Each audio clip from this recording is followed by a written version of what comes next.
In moments of crises, strangers can become suddenly close. 1 year ago, we met the Tambari family. How are you?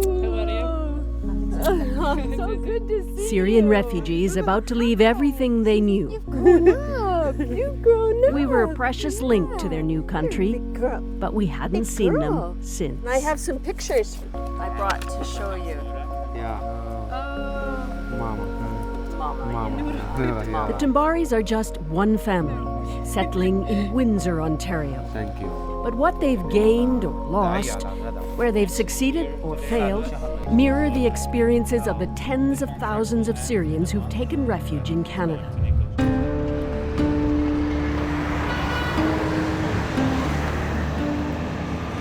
Last November, we traveled to the northern reaches of Lebanon near the Syrian border to find the Tambaris. They'd escaped Syria and were living in an unfinished concrete shell of a building, scraping together $270 a month for one room. Ibrahim, 30 years old, had worked part-time construction in Lebanon. As Syria's war worsened, he had to abandon his house and his land near Homs, Syria, taking his family, including his elderly parents, to relative safety in Lebanon.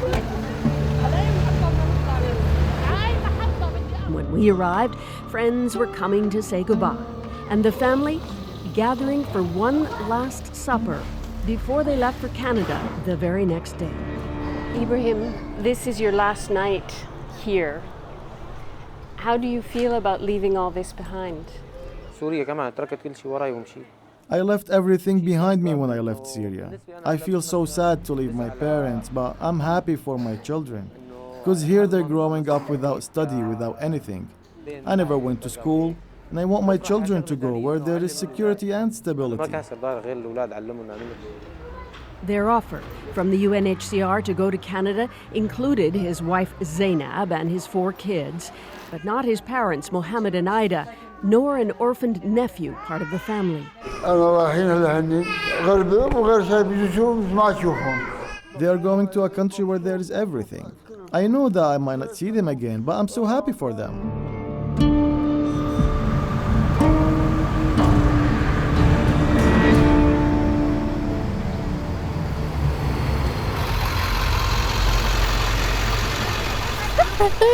One year later, one part of life in Windsor is as Zainab imagined. The 2 older kids, Bilal, 6, and Noura, 7, are in school for the first time. Do you remember this? Madame Susie. There's your grandma? Yeah. They love it so much on school holidays they cry. A, B, C, D, E, F, G, H, I, J, None of the family spoke a word of English before they landed. The kids are now flying past their parents, learning English and French. Next time, won't you sing with me? Well done. Bilal Tambari is too young to understand his tiny place in history, a Syrian lifted out of chaos and plopped into a Canadian schoolyard.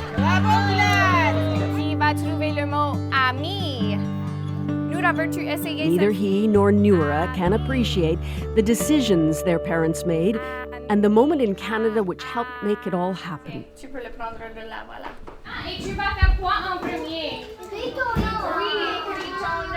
Last January, they ended up in French public school in Windsor. We talked to the kids in French all day long. Michelle Lalonde was their kindergarten teacher. Noura was apprehensive. She stayed close to mom and dad.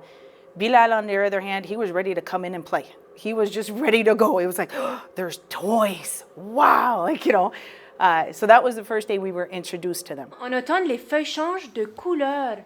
Bilal. En automne, il pleut. Excellent. En automne, il pleut. Est-ce que tu peux trouver le mot feuille? Both enrolled in French, a surprising choice given they had no English either. They had Arabic, so communication was a lot of hand gesturing and lave les mains, bois de l'eau. It was a lot of that. Qui veut continuer? Vas-y, Noura.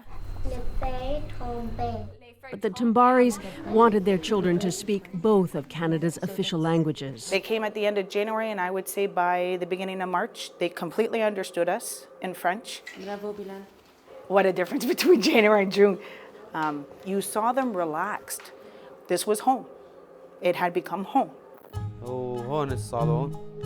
And upstairs, how many bedrooms? 3 غرف نوم. 3 bedrooms. Okay. Wow, very nice. The family of 6 are government-sponsored refugees, meaning for the first year they get a living allowance, plus Canada Child benefits, available to all qualifying Canadians, a total of about $3,600 a month. ما في شيء صعب كل شيء. There is nothing impossible.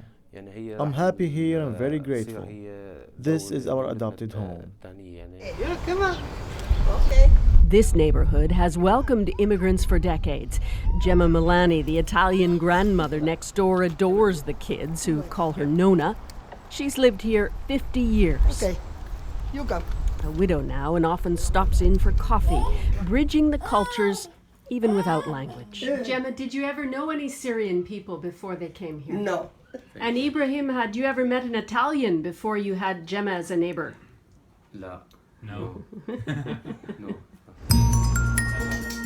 But as the table's set for a Syrian feast on this day, partly in honor of our visit, their optimism is clouded by uncertainty. For the last 12 months, they've had stable support, but in the year to come, that's where dreams meet a harsher reality. Their federal refugee allowance ends this week. So until Ibrahim can support his family, they'll have to go on provincial social assistance and budget for less. Ibrahim hasn't yet found work. With a loan from Arab-Canadian friends, he bought a used van, and some afternoons he drives around just to observe construction sites. During the war, Ibrahim took shrapnel to his head and arm. He can work labor, but in time he wants to be a project manager. Everything I ever built since I was 12. I had a home and I furnished it, and I had savings so I could go back to Syria and start my business. It's all gone. Do you worry what's going to happen next if you can't find a job? The only problem is the language. It's delaying everything. I'm very thankful to the government for providing for me, but I really want to work and I don't want to depend on the government. What's this word? Ah, very good. Come over here, Zainab. Where are your eyes? Eyes? Yeah? Where is your nose? No. Zainab, too, struggles to communicate in English. She confesses that first winter in Windsor was pretty dark. She felt low. 1 year on, she's more settled, happy mostly for her kids. Here, it is better for my children. They're going to school and they're learning. Back there, I used to watch other kids going to school. I was so sad that mine were not. What is your dream? I want to go back to see my family. That's all I need. It's hard.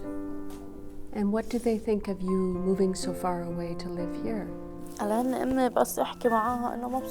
My mom is happy for me because my life is better here than back home, but she hopes to see me. I'm scared I won't be able to go back there.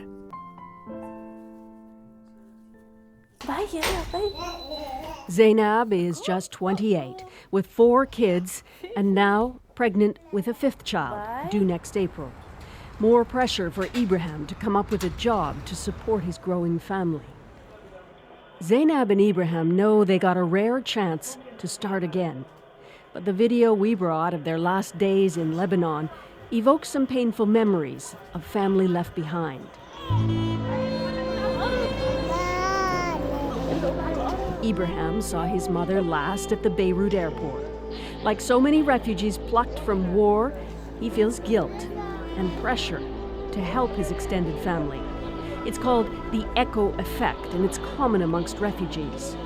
But in order to bring over aging parents, they have to have the money to sponsor them, and they don't. Your father must have been so sad, Ibrahim, that night. أول مرة بشوفه بيبكي كان يقول لي ساعات For the first time I saw my father cry. Just before I left, he said, please, don't forget about me. Please, bring me to Canada. He still asks me about this. But last summer, the Tumbari family hooked up with a group of powerful advocates, professors and lawyers from the University of Windsor Law School.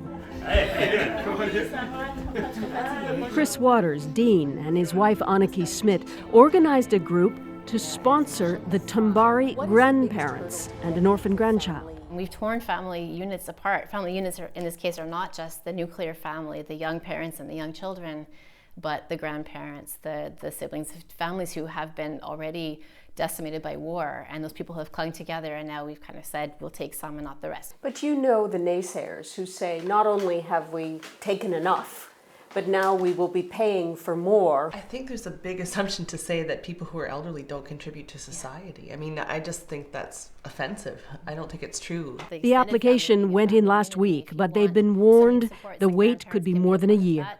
What would you like to see the government do? Speed things up. Open its borders and commit to more. And I would like to see them not only fulfill their commitments of the numbers that they've already said, but expand that.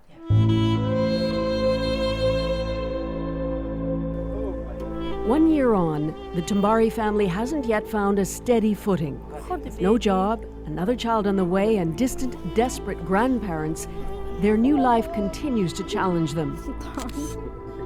But this holds promise, whereas this held none. So by comparison, the road ahead has got to be smoother. Susan Ormiston, CBC News, Windsor.